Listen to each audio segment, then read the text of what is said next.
বিরতির পর স্বাগত। রাজ্যে ত্রয়োদশ বিধানসভা অধিবেশন চলছে, আজ তার তৃতীয় দিন। আজকের দিনে একেবারে বিরোধীরা বিভিন্ন ইস্যু নিয়ে হাজির হয়েছে। একাধিক ইস্যুকে তারা আজ হাতিয়ার করেছে আজকের এই অধিবেশনে। বিশেষ করে দেখা গেছে রাজ্যের জাতীয় সড়কের অবস্থা নিয়ে ক্ষোভ ব্যক্ত করেছেন বিরোধী দলনেতা। অভিযোগ জানালেও সুরাহা হয় না। অধিবেশনে জানালেন বিরোধী দলনেতা অনিমেষ দেববর্মা। বিরোধী দলনেতার প্রশ্নের উত্তরে কি বললেন রাজ্যের মন্ত্রী টিঙ্কু রায়, সেই বিষয় নিয়ে আমি বিস্তারিত জানবো। টেলিফোন লাইনে রয়েছে নিউজ ভ্যানগার্ড প্রতিনিধি সুপ্রীতি মুখার্জি। সুপ্রীতি, আমরা এর আগেও দেখেছি বিরোধীরা সড়কের বিভিন্ন বেহাল অবস্থা নিয়ে সরব হয়েছে এবং আজ যেহেতু তৃতীয় অধিবেশন, আজকের দিনেও বিরোধী দলনেতা অনিমেষ দেববর্মা ঠিক এই ইস্যুকে হাতিয়ার করে প্রশ্ন উঠিয়েছেন। কি বলেছেন সেই বিষয়ে মন্ত্রী টিঙ্কু রায়? দেখো অঙ্কিতা, আজ স্বাভাবিকভাবে বিধানসভা চলছে এবং বিভিন্ন ইস্যু আজকে উঠে আসছে। শাসক বিরোধী উভয় পক্ষের পক্ষ থেকে তা জবাব দেওয়া হচ্ছে। তবে এই প্রসঙ্গে তুমি জানতে চাইছো যে হাইওয়ে সংক্রান্ত বিষয়। হাইওয়ের ক্ষেত্রে এক্ষেত্রে বিরোধীদের পক্ষ থেকে অভিযোগ তোলা হয়েছে যে এই রাজ্যে যা যা ন্যাশনাল হাইওয়ে গুলো রয়েছে, সেই হাইওয়ে গুলোর যদি অবস্থা দেখা যায়, সেক্ষেত্রে রাজ্য সরকার দ্বারা যে সমস্ত হাইওয়ে গুলো নির্মাণ করা হচ্ছে বা যে সমস্ত রাস্তা নির্মাণ হচ্ছে রাজ্য সরকার দ্বারা, সেই রাস্তার থেকেও চূড়ান্ত খারাপ অবস্থা রয়েছে ন্যাশনাল হাইওয়ে গুলোর। এবং এই অভিযোগ স্বয়ং তুলেছেন রাজ্যের বিরোধী দলনেতা অনিমেষ দেববর্মা। অনিমেষ দেববর্মার অভিযোগ যে হাইওয়ে নির্মাণের ক্ষেত্রে যে সংস্থা অর্থাৎ NHAIDCL যে সংস্থা রয়েছে তাদের সঙ্গে যোগাযোগ করা হয়, কিন্তু তাদের সঙ্গে যোগাযোগ করা হলে তার কোনো সঠিক প্রত্যুত্তর পাওয়া যায় না। তবে এই সংক্রান্ত বিষয়ে হাইওয়ের যে খারাপ অবস্থা বা বেহাল অবস্থা রয়েছে তা সঠিকভাবে কার কাছে বা কোন দপ্তরের কাছে জানালে তার সুরাহা মিলবে, এই প্রশ্নই আজকে বিধানসভায় তুলেছেন বিরোধী দলনেতা অনিমেষ দেববর্মা। অন্যদিকে এর উত্তরে মন্ত্রী টিঙ্কু রায় তিনি জানিয়েছেন যে নির্মাণকারী যে সংস্থা রয়েছে ন্যাশনাল হাইওয়ের ক্ষেত্রে, সেই সংস্থার 5 বছর পর্যন্ত দায়িত্ব থাকে। 5 বছর তারা দায়িত্ব নেন হাইওয়ে মেইনটেনেন্স এর ক্ষেত্রে।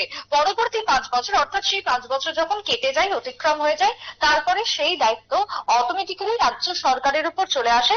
তারপরে রাজ্য সরকার এই সমস্ত কাজের দায়িত্বভার বা সমস্ত বিষয় আসে খতিয়ে দেখে। এক্ষেত্রে বিরোধীদের পক্ষ থেকে অভিযোগ উঠে এসেছে যে বিভিন্ন রাস্তার দাবি তোলা হয়েছে, যার মধ্যে ছৈলেনটা থেকে শুরু করে তোমার গন্ডাছড়া মন্দির পর্যন্ত একটি রাস্তা নির্মাণ বা হাইওয়ে নির্মাণের জন্য ইতিমধ্যে দাবি করা হয়েছে।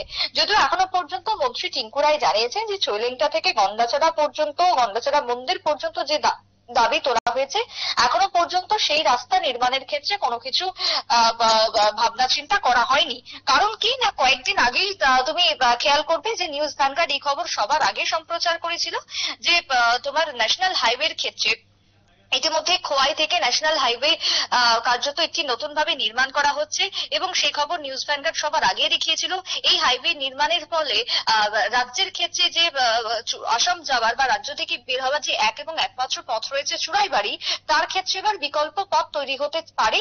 এই খোয়াই থেকে যে রাস্তার কাজ শুরু হতে চলেছে বা যে রাস্তার কাজ ইতিমধ্যে কেন্দ্রের পক্ষ থেকে দেওয়া হয়েছে, সাড়া দেওয়া হয়েছে আবেদন অনুযায়ী, সেই রাস্তার কাজ নির্মাণের মধ্য দিয়ে। তবে এখনো পর্যন্ত নির্মাণ তার কাজ শুরু হয়নি, সবেমাত্র স্যাংশন হয়েছে।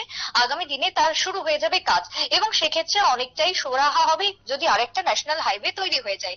তাহলে রাজ্যের সঙ্গে বাংলাদেশের যে যোগাযোগ ব্যবস্থা, রাজ্যের সঙ্গে উত্তরের যে যোগাযোগ ব্যবস্থা, উত্তরের রাজ্যের সঙ্গে যে যোগাযোগ ব্যবস্থা রয়েছে, সেই যোগাযোগ ব্যবস্থাটাও কিন্তু অনেকটাই কম সময়ের মধ্যে হয়ে যাবে। যদিও এই প্রসঙ্গে মন্ত্রী টিঙ্কু রায় তিনি জানিয়েছেন যে এখনো পর্যন্ত যে হাইওয়ে নির্মাণ করা হয়েছে বা রাজ্যের যে সমস্ত সড়কগুলো নির্মাণ করা হচ্ছে, সেই সড়কের ক্ষেত্রে উত্তর রাজ্য বা ঊনকোটির উত্তর জেলা বা ঊনকোটি জেলার ক্ষেত্রে রাজ্যের যে দূরত্ব, আগরতলার যে দূরত্ব, তার 7-8 ঘন্টার বদলে একেবারে 2.5 ঘন্টায় পরিণত হয়েছে। অর্থাৎ সড়কের ক্ষেত্রে, যোগাযোগ ব্যবস্থার ক্ষেত্রে রাজ্য এগিয়ে রয়েছে, রাজ্য উন্নয়ন চলছে, সেই দাবি কিন্তু সরকার পক্ষের তরফ থেকে করা হয়েছে। অন্যদিকে খোয়াই থেকে যে সড়ক ইতিমধ্যে নির্মাণ করা হচ্ছে, সেই সড়ক নির্মাণ হয়ে গেলে উত্তর জেলা থেকে শুরু করে ঊনকোটি জেলা, কৈলাসহর সমস্ত জায়গার সঙ্গে আগরতলার দূরত্ব আবার অনেকটাই কমে যাবে এবং বিকল্প একটা পথ তৈরি হবে রাজ্য থেকে বাইরে বেরোনোর ক্ষেত্রে, যেমনটা ইতিমধ্যে সরকার পক্ষ থেকে আজকে দাবি করা হয় বিধানসভা চলতি অধিবেশনে। অঙ্কিতা, ধন্যবাদ সুপ্রীতি। মূলত বিরোধী দলনেতা প্রশ্ন করেছেন যে কেন রাজ্যের বিভিন্ন জাতীয় সড়ক নির্মাণ করা হচ্ছে না বা দাস সংস্কার করা হচ্ছে না। একাধিক জাতীয় সড়ক সহ বিভিন্ন সড়ক নিয়ে আজ প্রশ্ন তুলেছেন বিরোধীরা। সেই বিষয়ে উত্তর দিয়েছেন মন্ত্রী টিঙ্কু রায়। অর্থাৎ একে অপরের প্রশ্ন উত্তরে এই মুহূর্তে জমজমাট অধিবেশন। নিয়ে নিচ্ছে ছোট্ট একটি বিজ্ঞাপন, বিরোধীর সঙ্গে থাকুন।